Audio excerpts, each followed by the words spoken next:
Hello, everyone, and welcome to Attitude Magazine's ADHD Experts broadcast. We are very pleased to have Dr. Russell Barkley here, who will be talking about the key issues for adults diagnosed with ADHD. Before we get started, let me note a couple of housekeeping items. Those of you tuned into the live webinar may download the slides now by clicking on the Event Resources section of your webinar screen. And if you are interested in the Certificate of Attendance option, look for instructions in the email you'll receive about an hour after the live broadcast. For those of you listening in replay or podcast mode, please visit the webinar replay page on the Attitude website. That is www.attitudemag.com/podcast-323/ for access to both the accompanying slides and the Certificate of Attendance option. Now for today's topic. ADHD in adults is among the most impairing outpatient disorders seen in clinical practice. ADHD is viewed as a disorder of self-regulation and executive functioning. The condition has an adverse effect on family functioning, self-care and independence, education, peer relationships, sexual activities, driving, money management, occupational functioning, antisocial behavior, substance abuse, marriage, and child rearing, among others. As you can see, it affects every facet of one's life. ADHD expert Russell Barkley will discuss the latest research on how to meet all of these challenges. Dr. Barkley is a clinical professor of psychiatry at the Virginia Commonwealth University Medical Center in Richmond, Virginia. He is a clinical scientist, educator, and practitioner who has published 26 other books, rating scales, and clinical manuals numbering more than 43 editions. He's also creator of 7 award-winning professional videos. You can ask questions of Dr. Barkley during his presentation, and we will try to get to as many of them as we can after he finishes. That all being said, I'll turn it over to Dr. Barkley. Thanks so much for being here. Thank you so much, Wayne. I really appreciate the opportunity to speak with everyone in attendance today about the key concerns that we have about the diagnosis and management of ADHD and also strategies for dealing with some of these concerns. I'm going to begin with just by a quick review of the DSM-5 criteria, which I assume all of you or many of you are quite familiar with, so there's no need for me to spend much time on them, except I want to talk about all of the changes that have to be made to these criteria when we apply them to special populations like adults with ADHD, people over the age of 18, for instance. So you're all familiar with the DSM criteria. We have a neurodevelopmental disorder that consists of 2 dimensions of neuropsychological traits that are not developing on time or functioning effectively in people with this condition. One of the dimensions is often called inattention, and there are 9 symptoms of that, and all of them are qualified by the word often, and you have to have at least 5 of those 9 symptoms occurring often to meet the first of the diagnostic criteria for a possible diagnosis of ADHD. So that's all well and good. The second dimension or trait that is failing to develop properly is that of hyperactive impulsive symptoms, which we abbreviate to disinhibition. There's a problem with behavioral and motor inhibition here, and it is manifested by the 9 symptoms that you see here, again, all qualified with the word often in front of them. And again, to be diagnosed with ADHD, the first criteria you have to have is at least 5 of the symptoms on this list. So as you know, it's 5 symptoms on either of the 2 lists. And the symptoms, again, occur often. By the way, in case you are wondering, that word often is not simply pulled out of thin air. It's not arbitrary. Research shows, as my own research has in developing rating scales, for instance, that that word is rarely used by adults to describe their own behavior, or used by parents to describe the behavior of their child. So while many people might show a few of these symptoms occasionally, some of the time, that doesn't qualify as a symptom. To be a symptom, it must be occurring frequently, and that's what that word often means. So only about between 2 and 10% of the population would ever endorse a symptom as occurring often. And if you require 5 of those, as we do, you have winnowed the eligible population for ADHD down considerably, down to, in fact, about 5 to 7% of adults would endorse 5 of these often symptoms on either list. So I find for clinicians and even for patients, it's very helpful for them to understand that we're not just diagnosing typical, everyday, ordinary behavior that we might see occasionally in a typical individual and turning it around and calling it a psychiatric disorder, as critics of ADHD like to state, because they're basically ignoring the way we really do diagnosis of this condition. Now, in addition, there are additional criteria that have to be met. Not only are the symptoms occurring often and developmentally appropriate, and you have to have at least 5, then beyond that, there is the requirement of a childhood onset for the symptoms. And right now, the DSM-5 has age 12. It used to be age 7. As I will say in a moment, there should be no age here at all. But there is this age of onset requirement.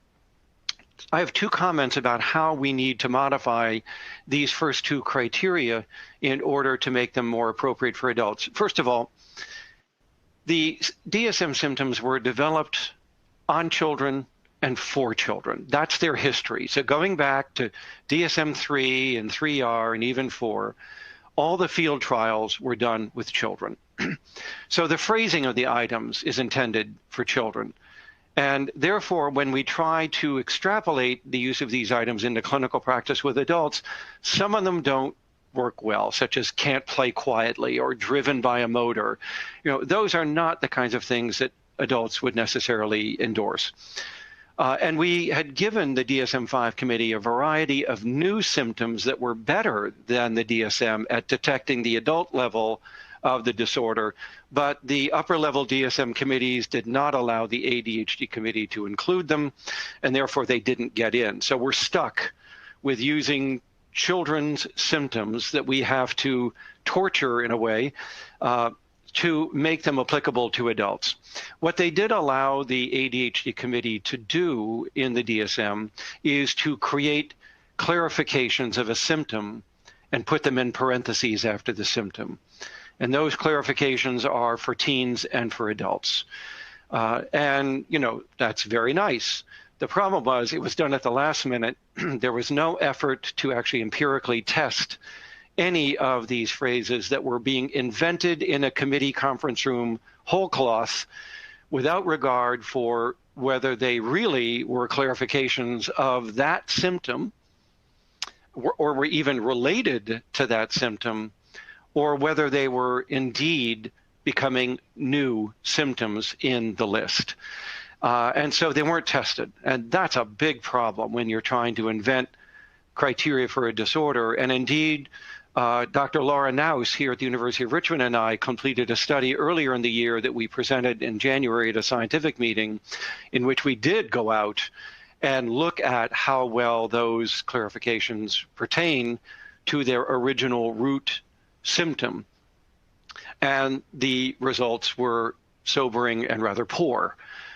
Indeed, although many of the symptoms continued to be related to ADHD more than to anxiety and depression, a few of the symptoms were actually more related to anxiety, such as distracted by internal thoughts and preoccupations.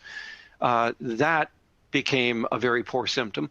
Also, we found that the correlation between the clarification and the root symptom was very low, often 0.3 to 0.5 or less, which is not good. It suggests that the clarification really isn't reflective of the symptom, but is now yet another new symptom of adult ADHD. And that is going to cause problems, because when you're adding on all these extra symptoms, but you're not adjusting for the symptom threshold of 5, it's supposed to be 5 out of 9, not 5 out of 15. And yet that's what it's becoming. And so we did notice that there was a rise in the number of people who might get the diagnosis of ADHD by using those clarifications. They basically were behaving as yet more symptoms added to the 18 symptom list. So we need a lot more research on that issue. Until then, my advice, friends, is ignore them. Continue to use the original symptoms as we always have with adults with ADHD. If they want a little clarification, you can perhaps elaborate, but I would not get off into these clarifications too much, because it looks like they're not working very well.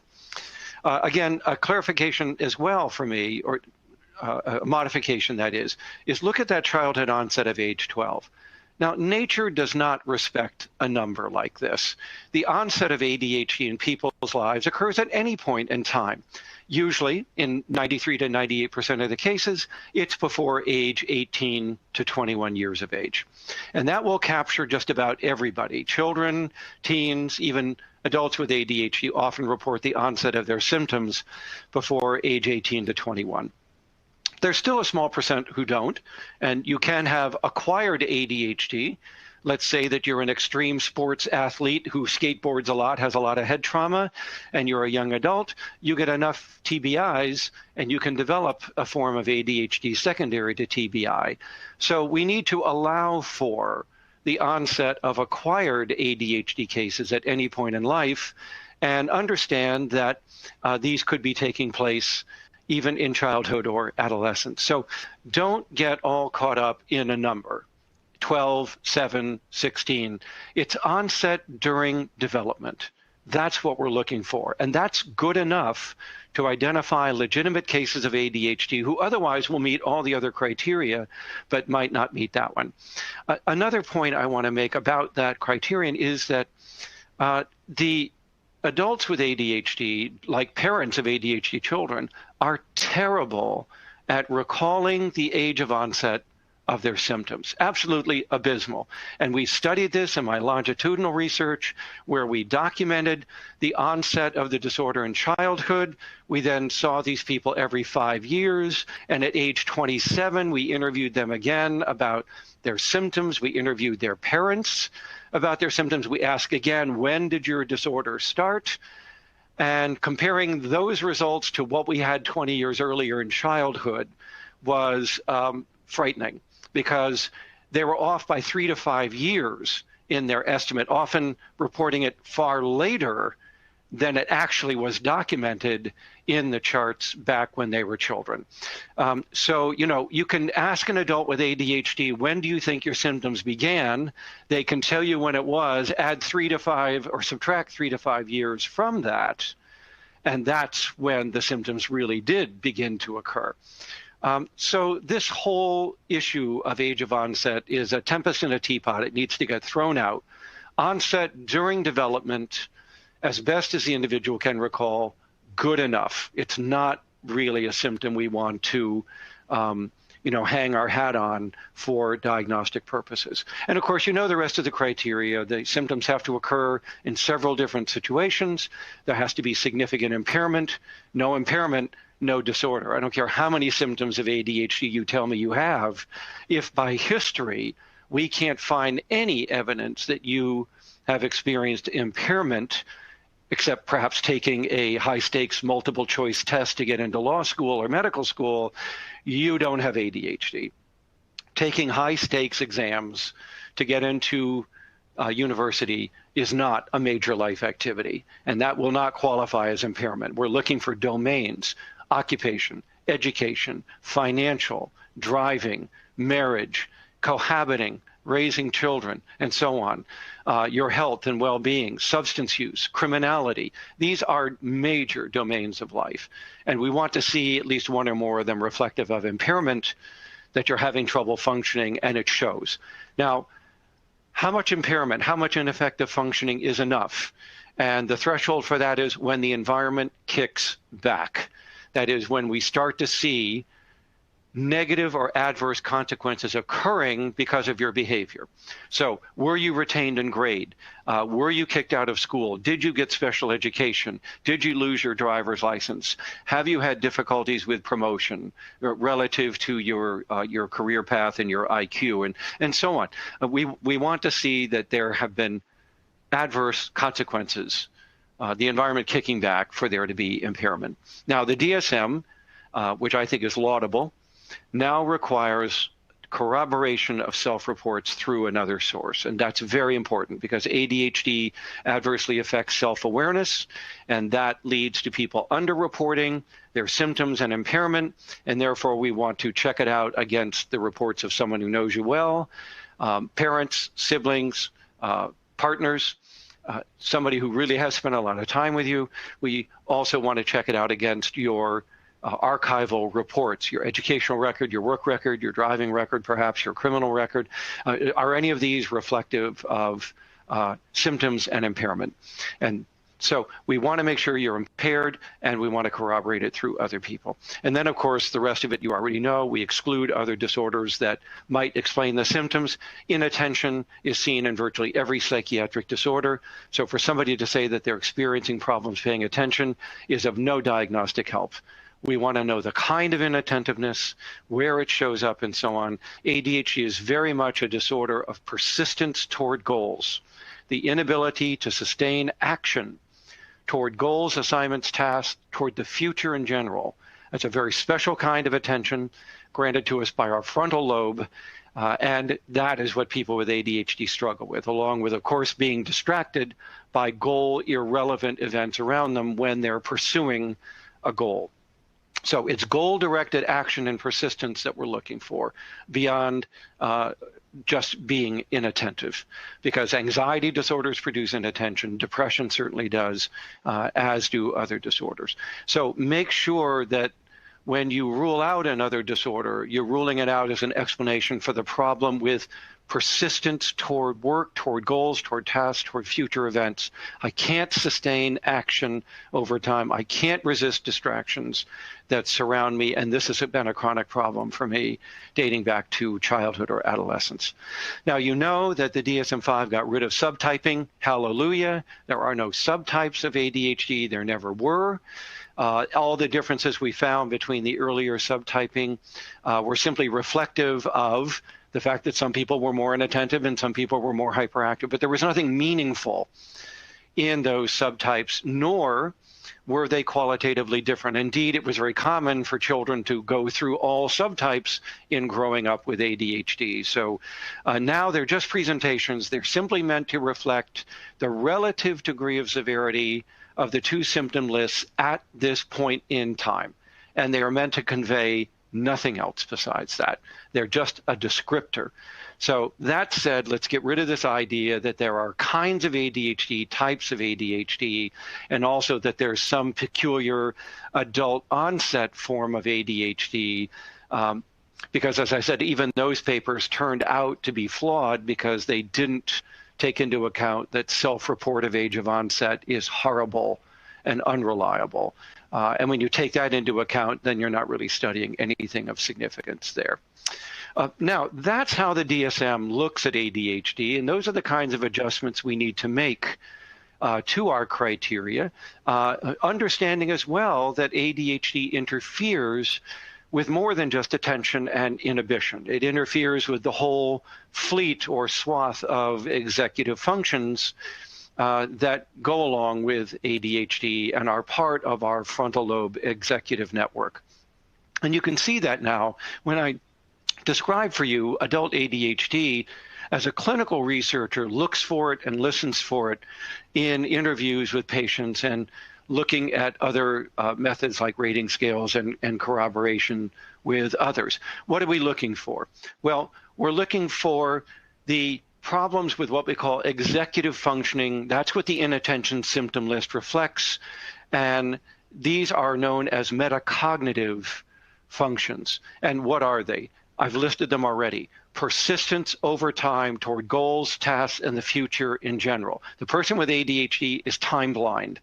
They can't deal with future events, with impending deadlines, with things that are coming at them. They leave everything to the last minute because they're not preparing for events over time. They also can't string actions together to complete lengthy assignments that involve time and so on.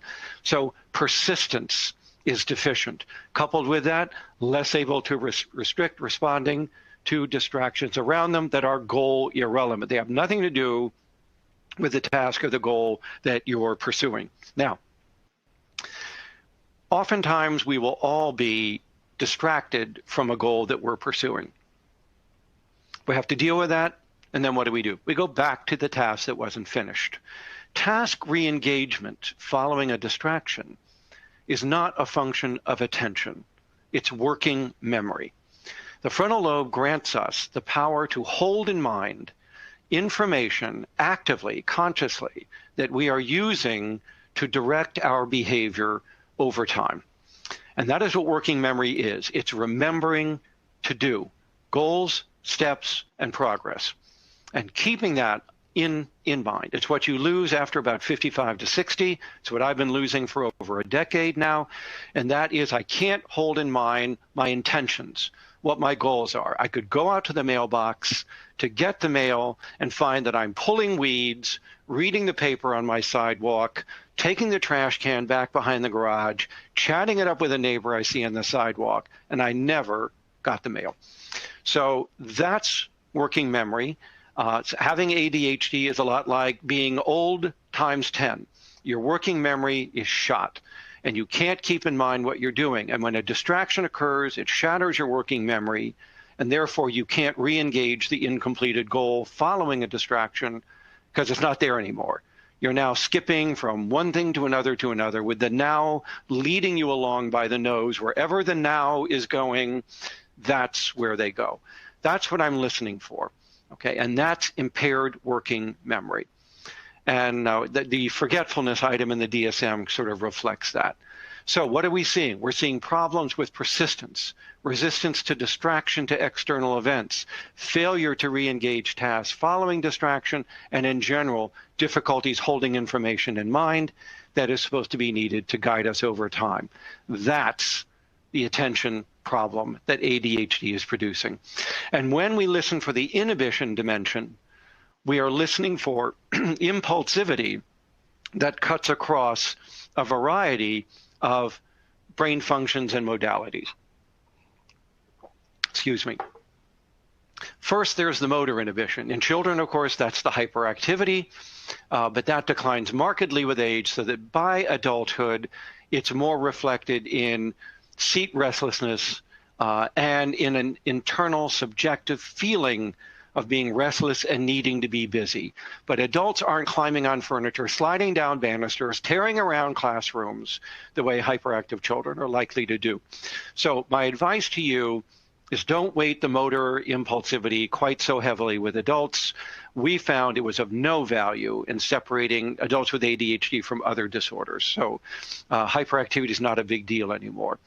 The second form of impulsivity reflected in the DSM is verbal, talking too much, failure to inhibit, so you're interrupting others, you're answering questions before they're done, you're intrusive. So there's a verbal impulsivity, which by adulthood, by the way, actually begins to separate and become its own little factor from the motor activity that is so impulsive.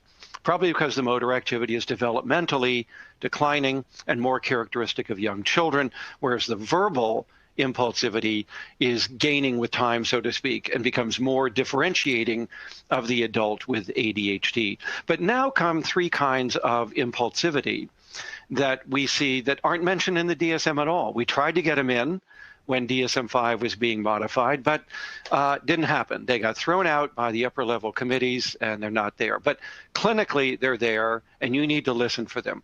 There's a cognitive impulsivity. The individual is making very quick decisions without regard to contemplation, thinking ahead, and appropriate review of that decision. So there's very little restraint here. It's almost like the brain is on automatic pilot and behavior is being up, out, done, without regard for truly thinking through what you are doing. So there is a poor contemplation coupled with a rapid decision making that is going to be the bane of this person's existence. And that is seen in thinking and decision making. Then there's a motivational impulsiveness where the individual is opting to do whatever they can to get small rewards now, whatever's interesting, whatever's fun, whatever's rewarding, whatever's happening, and is unable to work for larger but later delayed rewards. It's called a high time preference in economics. It's known as reward discounting in behaviorism, but it simply means that the further away from the task the reward or the consequence occurs, the less motivating it is. And the individual can't generate the motivation to complete the task in that case because they don't value the delayed reward over the immediate reward. So there's a motivational impulsivity that is very characteristic of these people, which is why they find it hard to complete lengthy assignments that may be relatively boring but are crucial to finishing a college class or getting your degree or completing a project for an employer, and they just procrastinate and can't seem to get around because everything else around them is more interesting, that offers rewards for engaging in it than does the task at hand. And then there is an emotional impulsivity, very, very central to ADHD. And by this, I mean impulsive emotion. Not weird emotion, not irrational emotion, impulsive. So the individual's emotions are provoked very quickly, very strongly, but they're understandable. They're typical emotions, but other people of this age wouldn't have shown them, would have moderated, suppressed them, bit their tongue, count to 10, gone to their happy place, and calmed down and self-soothed rather than display the emotion so impulsively. So there's an immaturity in the inhibition of emotion that characterizes ADHD and separates it from a mood disorder like disruptive mood dysregulation or bipolar disorder. Those are moods. So ADHD individuals show impulsive emotion, and once provoked and displayed, difficulties down-regulating it, grappling with it as quickly as other people are able to do. And this is important, even if it's not in the DSM, because it's predictive of many of the areas of impairment they're going to experience, from the number of jobs they've been fired in, to how much they engage in road rage, to intimate partner violence, to satisfaction in marriage and cohabiting, to impulse buying. All of these have to do with the emotional impulsivity of ADHD that can't be accounted for by the more traditional symptom lists. So now, as a researcher, I've explained to you what we see in our research findings. That's what I want people listening for in the clinical exam and diagnosis of ADHD. Because, by the way, I've just listed 6 of the 7 executive functions, and they are limited self-awareness, impaired inhibition, poor verbal working memory, especially poor visual or nonverbal working memory, poor self-motivation, deficient emotional self-regulation. The only one I didn't mention was planning and problem solving, and that's problematic as well. So all 7 of the executive functions are known to be deficient to varying degrees in adults with ADHD. So keep in mind then, in using the DSM-5 with adults, there's more than inattention going on here. There's impaired executive functioning, impaired working memory. There's too many symptoms of hyperactivity for adults. Don't pay attention to them. We need to pay more attention to the cross-modal impulsivity I've just described for you in thinking, in emotion, in motivation, and in language and verbal behavior. And then, of course, we need to make sure that we are using developmentally appropriate symptoms for adults. And if you'd like, I have a slide of those that I would be happy to send to you that work very well.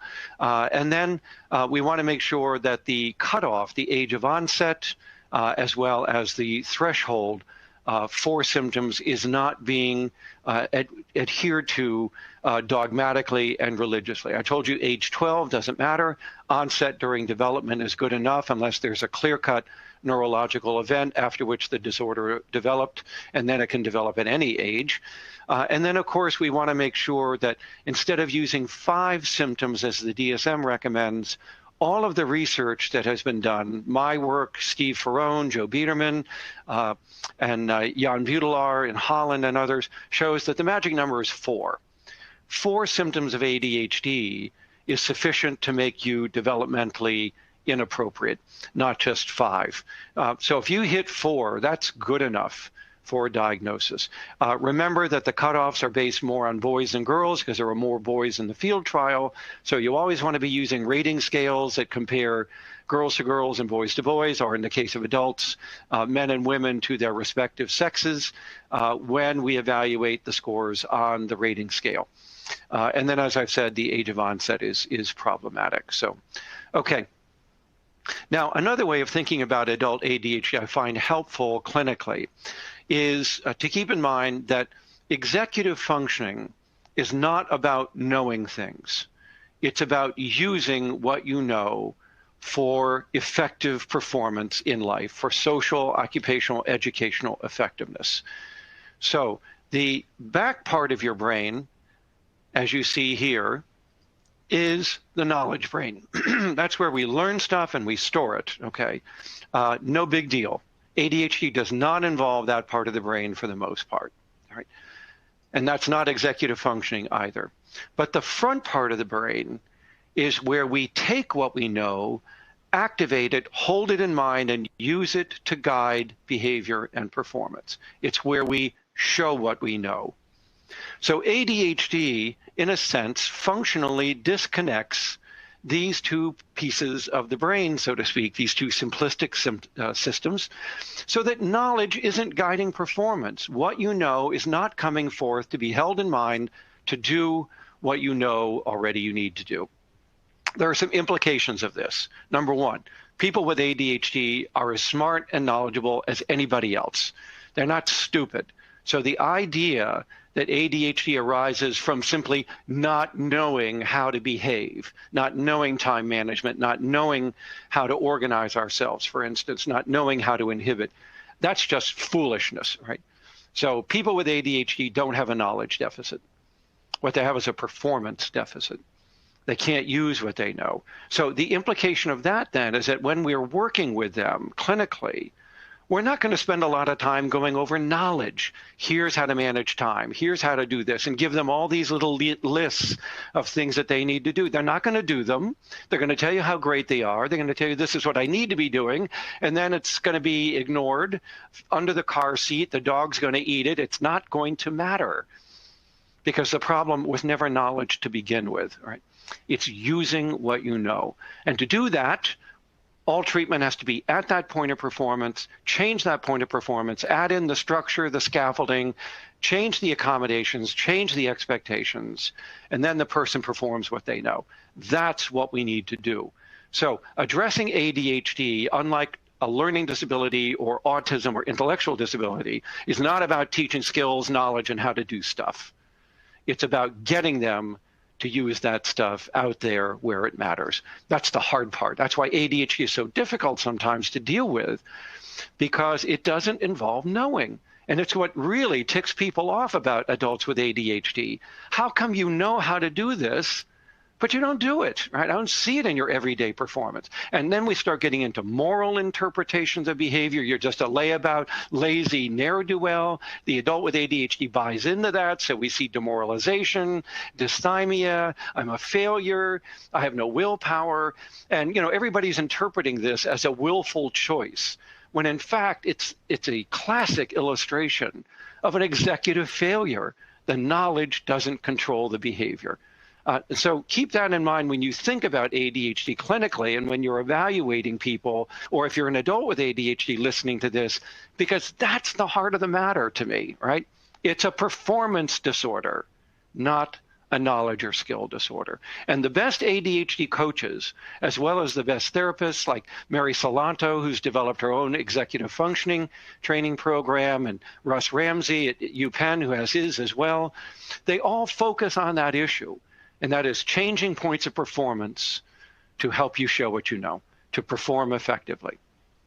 Now, we know that over time, as kids move into adolescence and adulthood, there's a variety of impairments that rack up with ADHD. And we could spend hours on each of these in great detail, but I just want to illustrate them, that as we move into adulthood, we've already seen problems with education, limited educational success, reports of family conflicts when I was growing up, lots of arguing and commands and punitive behavior and difficulties making and sustaining friendships, and often feeling rejected by friends, including when we are dating other people.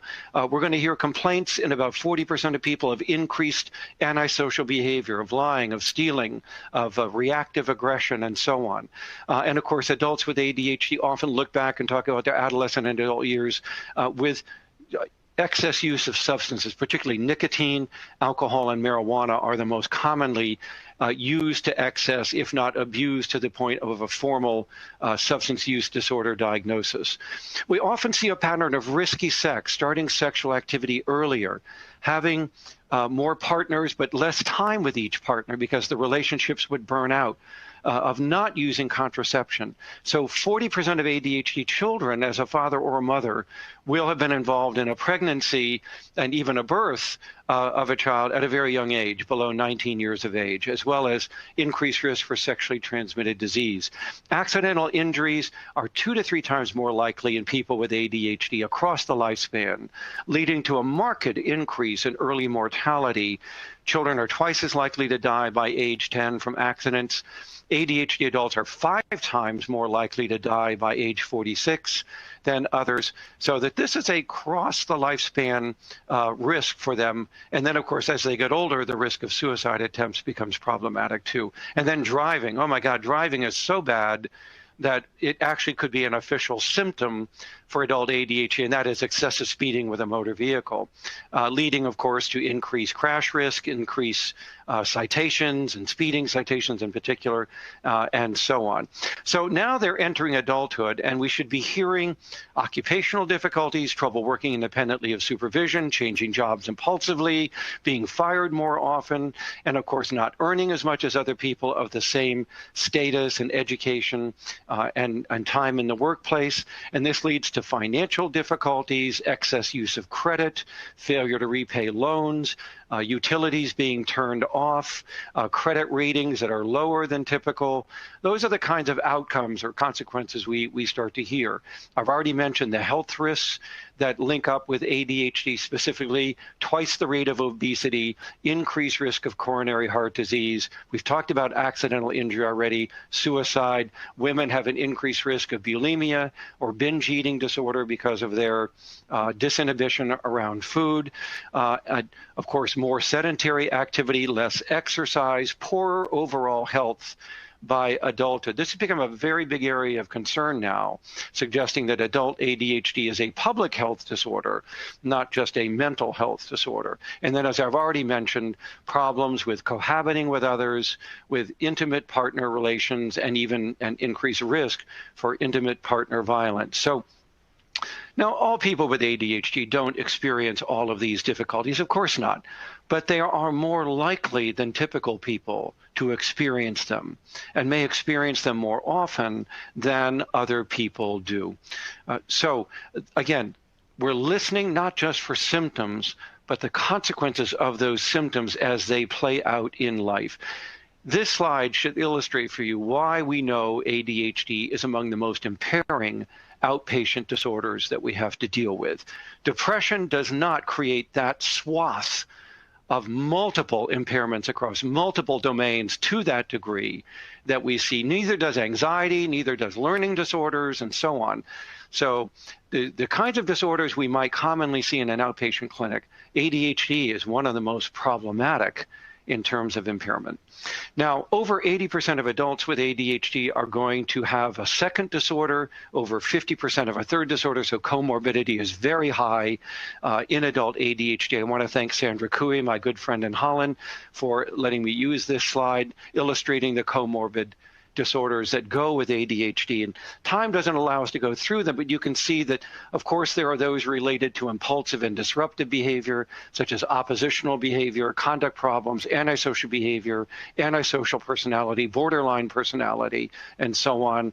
And then we have anxiety disorders, which, by the way, are about 15 to 20% in children, but more than double by adulthood.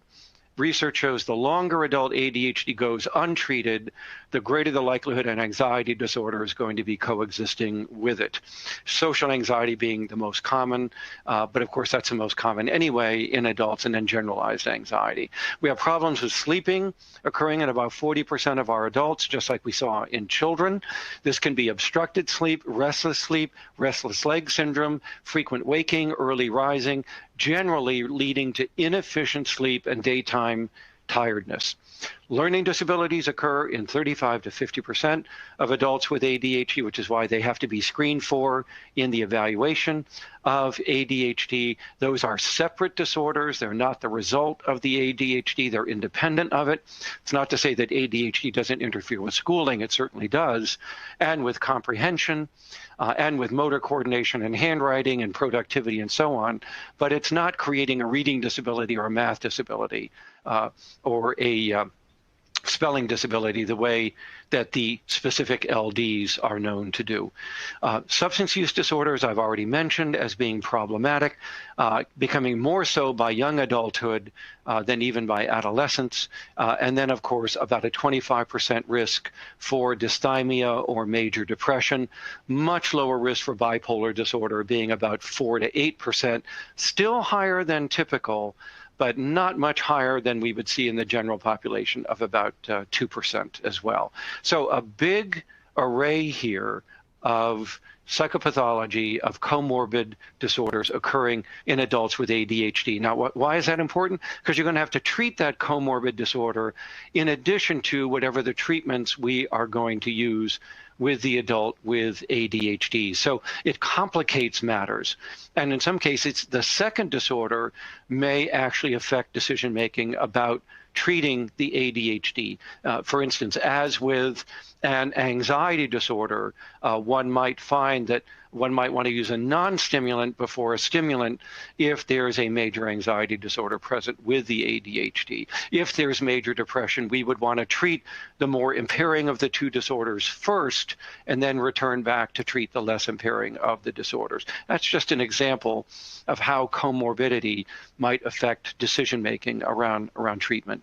Now, when it comes to treatment, there are 5 components that we look for in an optimal treatment program. The first, of course, is the diagnosis, and then following the diagnosis is educating the patient about the nature of ADHD, that it's a broader problem with executive functioning than just ADHD, that it in fact is a highly impairing disorder that could even be life-threatening if it's not properly treated and consistently treated. So we want to go into the nature, the causes, the course, the risks for ADHD as part of the counseling and initial education about the disorder.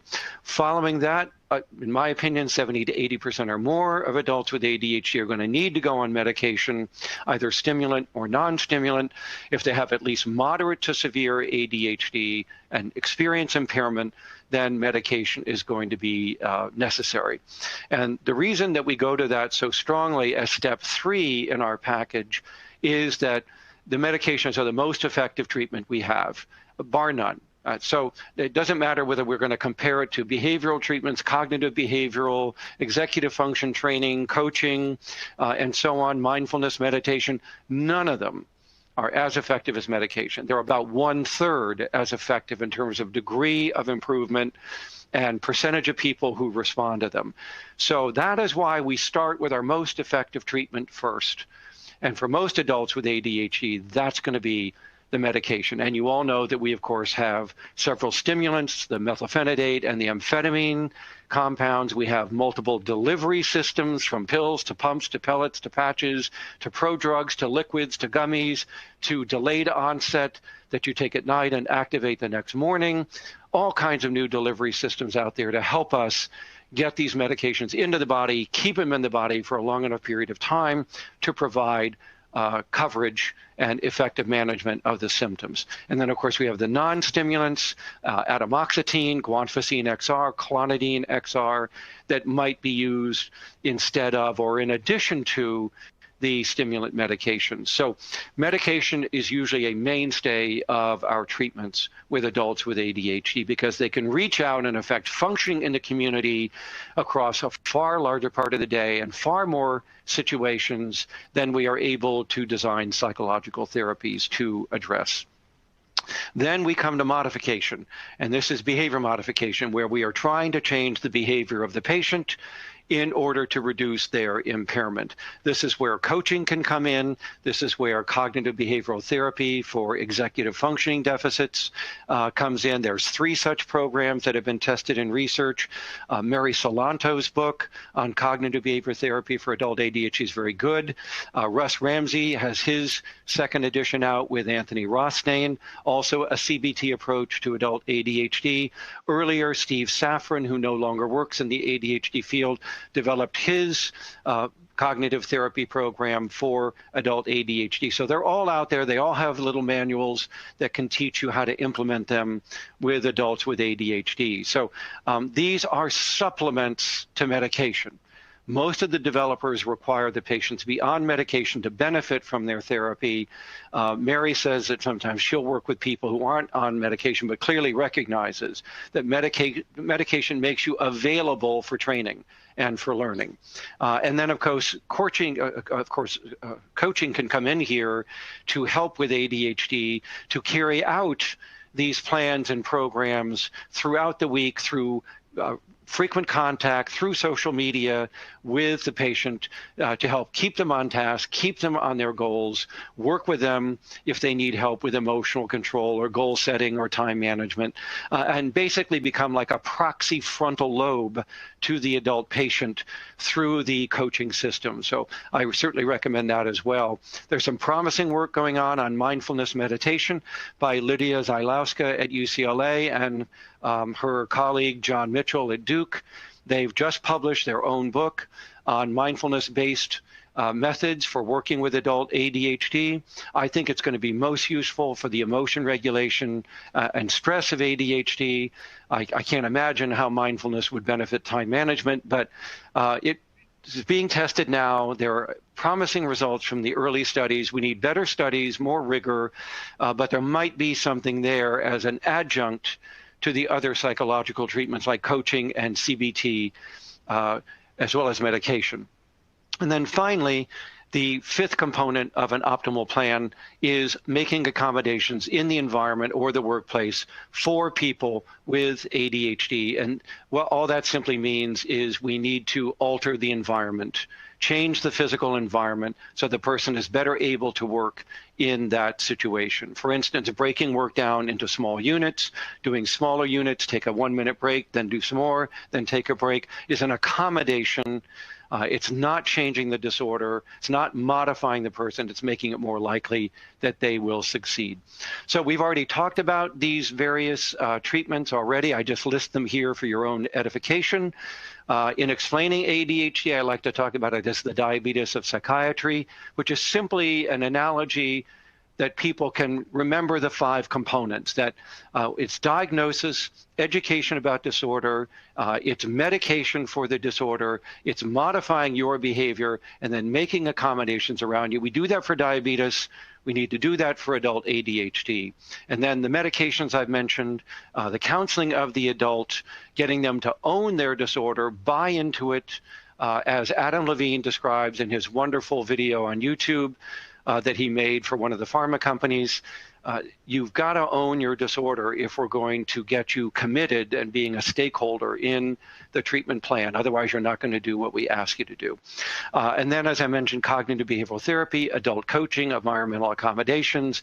And then more recently to this, we would add preventive medical and dental care because of the growing awareness that ADHD is a major health problem that will shorten your life expectancy by as much as 13 years if it is not treated properly across the lifespan. Now, my executive function theory of ADHD suggests that we need to make accommodations in 6 ways at the point of performance. We deal with working memory by offloading information onto notes, cards, lists, signs, digital recorders, calendars, journals, any other storage device on which we can put information about what you've agreed to do, what the deadline is, so that you can refer to it frequently and keep yourself under control. We need an external working memory to replace the internal working memory. So externalize the information at these key points in the environment. Time needs to be made external because they're time blind. So having clocks, having timers, having the watch minder, having a digital recorder that's counting backward. You know, you can go to Amazon and buy a 1-foot time clock with a red disc that you can set for up to an hour that shows the passage of time. The point isn't the method. It's the idea, it's the principle. They're blind to time, they can't cope with time, they need external structure to guide them through time, and we need to find ways to do that. Breaking lengthy tasks up into small units is another way of dealing with the timing problem. And then, of course, we need to help them organize their workspace, organize the flow of work, get the distractions out of the workspace, and basically do a task analysis of their workspaces, both at home and on the job, to help modify these for them. And then, of course, motivation is very weak. Self-motivation is an executive function. They find it hard to undertake tasks that don't have intrinsic appeal to them or an immediate consequence. They often procrastinate at starting the task or start it but can't finish it and are constantly drifting off task to do things that are more attractive. So we need to find ways to improve the consequences, and one of the best ways is to make yourself accountable to others for the work that you agree to do, including whether it's your coach or a colleague or an employer, a friend.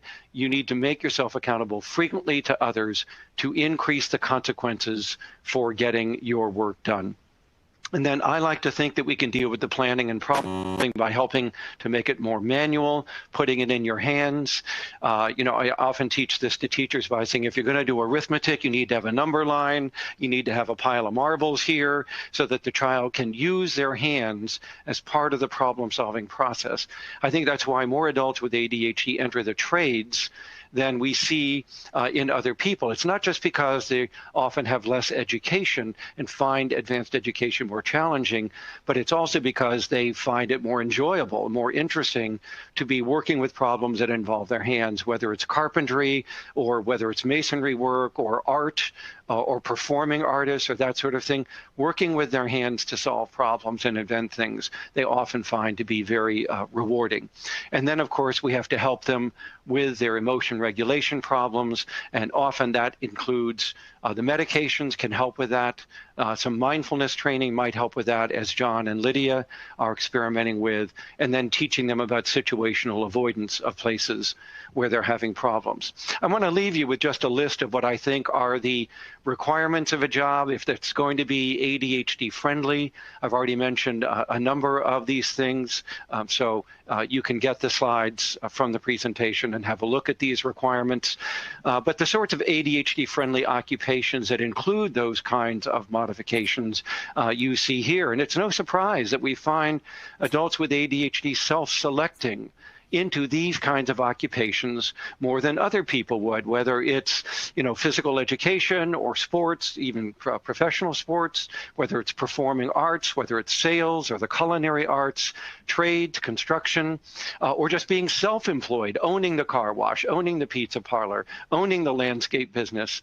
It allows you to set your own schedule, to work with your hands, to do what you love to do, and they often find that it's a lot easier to deal with their ADHD symptoms in these kinds of workplace environments. So if you're counseling adults with ADHD, particularly young adults who have yet to enter the workforce, you might be looking at the last 2 slides to provide your counseling advice to them.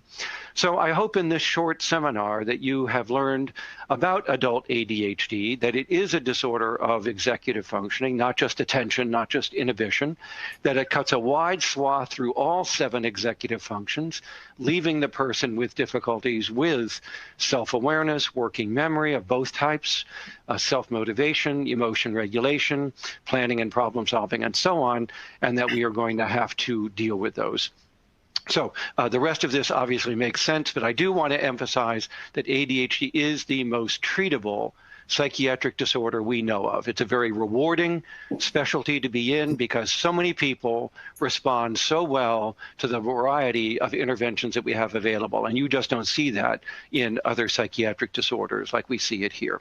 Okay, we've got some time for questions, and let's see if any of them are popping up. Yes, plenty. That was excellent, really excellent. I learned a great deal. I did. I liked the subtype discussion. I wasn't fully plugged into that. Very interesting. Okay, thank you. One woman is saying, I'm an adult woman and my psychiatrist dismissed an ADHD diagnosis, saying the symptoms were too mild. The more research I do, the more I believe he was mistaken. Am I wrong to continue pushing and researching and seeking a second opinion for a diagnosis? No, you're not wrong, because I think just as parents know their kids better than doctors do, I think most of us know ourselves as well or better than the person who's only spending an hour or two with us. And it's very easy to be dismissive, I think, of these symptoms because they can occur occasionally, some of the time, in all of us, and therefore people dismiss it. Also, I find that adult ADHD is the Rodney Dangerfield of adult psychiatry. It gets no respect because people don't understand just how serious it actually is, and that if we refer to it as self-regulation deficit disorder or executive function disorder, it might get more respect.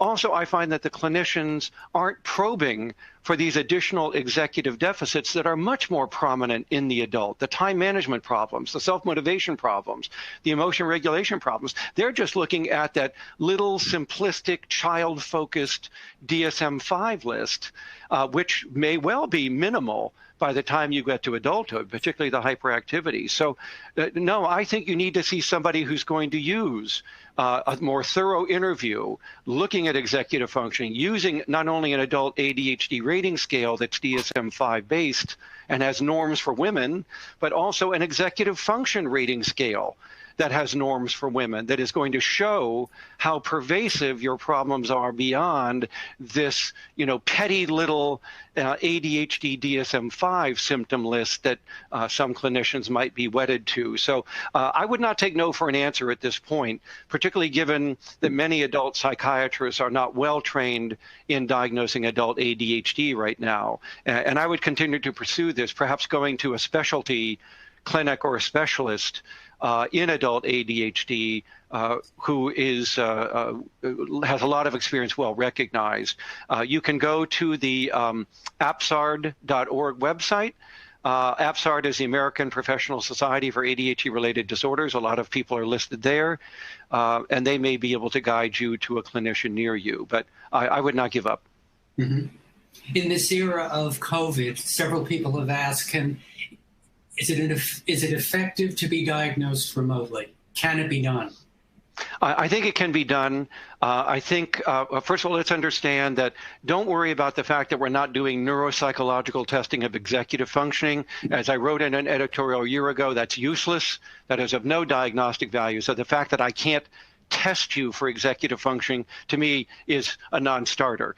I'm going to be listening for that. How are you functioning in daily life? What are your answers on these rating scales? What are other people saying about you on these rating scales? Those can all be done remotely without in-person interview. It's really the testing that gets sacrificed, but the testing wasn't important anyway, other than, perhaps a brief IQ test to rule out intellectual disability, but we're going to know that from your educational history, and brief achievement tests to rule in or out comorbidity with learning disorders. disorders, which are very common. And so that could be a bit problematic because I can't give those tests just yet. But again, your educational history is going to be indicative of the high or not high probability of whether or not you might have an LD to go with it. But the rest of the evaluation, the interview, the rating scales, the review of archival information, the corroboration through other people who know you well can be done just as well remotely. One last quick one. Several people have asked, what about medication concerns for ADHD in people who are 50 or 60 or 70 years old? Okay. Is there something they should be mindful of? Well, you should be mindful of it, of course, because there are some growing health risks that could be contraindications in the elderly population. You know, not being a physician, I just want to make sure you understand, I'm reporting my knowledge of the literature as well as my interactions and experiences with all of my medical and psychiatric colleagues around what advice they would give. But, you know, number one, obviously, is coronary heart disease. So we're going to be looking at heart rate, blood pressure, whether or not there's any evidence of, you know, tachycardia or, you know, heartbeat problems as in bradycardia. But you're going to be doing more of a focus on coronary status because of the fact that certain medications, particularly the stimulants and especially amphetamine, is going to kick up heart rate and blood pressure. And while the rise is relatively trivial for a typical healthy adult, it's about like walking up 6 steps. It is going to be problematic for somebody who is already in the pathological range, the malignant range, so to speak, of blood pressure, heart rate, and so on. So that certainly needs to be watched more closely in the elderly population. I think the second area that we're going to need to listen for is the growing risk for anxiety linking with adult ADHD over time, so that by the time we get to midlife and late life, about half of the patients may have an anxiety disorder. And anxiety can kind of complicate ADHD management because although you can give a stimulant to a patient with an anxiety disorder, there is evidence to show that a subset of people, it may exacerbate their anxiety, it may impair them cognitively. There's a toxic effect on working memory when you give a stimulant to somebody with anxiety and ADHD that we've seen in a couple of studies. So one would want to be, I think, careful. So I would, I guess, start low, go slow, and monitor anxiety as you're trying the stimulant to be sure that you're not making that worse. Because some patients we know certainly have quit stimulant therapy because of the increased feeling of tension, anxiety, fear, panic, motor mannerisms, stereotype mannerisms that might come out as a result of stimulant. If it's going to come out, it's going to come out with the amphetamines more than methylphenidate. So I would be listening for that. And I think about a non-stimulant, you know, such as atomoxetine, or even off-label Wellbutrin is often used in adults with comorbid depression and anxiety because of its multiple neurotransmitter effects, including effects on the serotonergic system. So, you know, that to me would be a comorbidity that might come into play with older people where that comorbidity is becoming common. But in general, as Sandra Cooey has shown, she's done some of the best research on ADHD in the elderly and its management. The kinds of treatments we use, including the stimulants, do as well for the elderly in helping them with their ADHD and executive deficits, not to mention, you know, their problems with arousal, alertness, and, you know, focus that come with age as well. So there aren't too many complications, but to me, it's the coronary risk that you really have to pay attention to. Okay. Well, I think the hour is up. That Indeed. was excellent. Several people have asked how they could get that slide or slides you mentioned. Should they go to your website? Are you guys going to put that on your website or what? Yeah. We could do that. Sure. Okay. Well, you know, feel free to, you know, convert my slides to a PDF or just a black and white handout and have it available for people who were in the seminar or anybody else for that matter. But there was one slide you mentioned that you said that's basically. Okay. Yeah. What they can do is I can either send that to you and you can post it, or they can email me. Just Google russellbarkley.org. My website comes up first, and send me, and I'll send you the 9 symptoms that are better for adult ADHD than the DSM-5. Yeah. Okay, That's great. Thanks so much for being here. Really was excellent, Russell. Okay, you're welcome. All right, thank you, everybody. Have a good day. And thanks for the attendees for joining us. Please join us next week when Caroline McGuire will talk about improving social skills in children going back to school, whether remotely or in person. Ought to be a chock full of information one. Thanks everyone for being here and have a great day.